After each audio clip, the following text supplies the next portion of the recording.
জীবনে চলার পথে অনেক বাধার সম্মুখীন হতে হয়, তাই বলে ভেঙে পড়া যাবে না। জীবনটা নিতান্তই ছোট, কখন মৃত্যুর ডাক আসবে কেউ বলতে পারে না। তাই বিভিন্ন সময়ে বিভিন্ন ইসলামিক মনীষীগণ সমাজের দিকে লক্ষ্য রেখে অসংখ্য ইসলামিক বাণী ও উপদেশ প্রদান করেছেন, যেগুলি জীবনকে সহজ ও সুন্দরময় করে তোলে। তাই আমরা আজকে হাজির হয়েছি ইসলামিক কিছু বাণী নিয়ে। চলুন মূল ভিডিওতে যাই। বিপদ বিপদ আপদের সময় দুনিয়ার সকল দরজা বন্ধ হয়ে গেলেও আল্লাহ তাআলার দরজা সবসময় খোলা থাকে।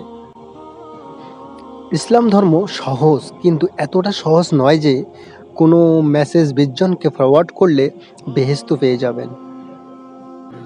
দুনিয়াতে একটি মাত্র ঘর, যার নাম কাবা ঘর, যার উপর দিয়ে আজ পর্যন্ত কোনো পাখি বা বিমান উড়ে যেতে পারেনি।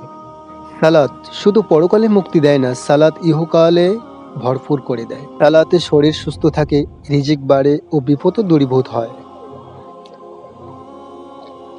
কাউকে অতীতের পাপ নিয়ে খোঁটা দিও না, সে হয়তো তওবা করে মহান আল্লাহর কাছে তোমার থেকেও উত্তম হয়ে গেছে। মহান আল্লাহ তাআলা বলেন, তুমি ওই দিনকে ভয় করো যেদিন তোমার মুখে তালা লাগিয়ে দেওয়া হবে আর তোমার হাত পা তোমার কৃতকর্মের সাক্ষী দেবে। সূরা ইয়াসিন। হিংসা মানুষকে এমনভাবে ধ্বংস করে দেয় যেভাবে মরিচা লোহাকে ধ্বংস করে দেয়।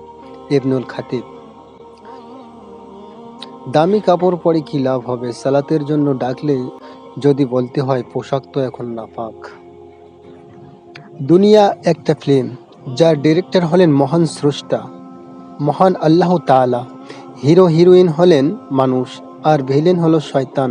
আর এই ফিল্মটি মুক্তি পাবে কিয়ামতের দিন। এরকম আরও নতুন নতুন ভিডিও পেতে চ্যানেলটিকে সাবস্ক্রাইব করে পাশে থাকুন। সবাই ভালো থাকবেন, সুস্থ থাকবেন। আল্লাহ হাফেজ।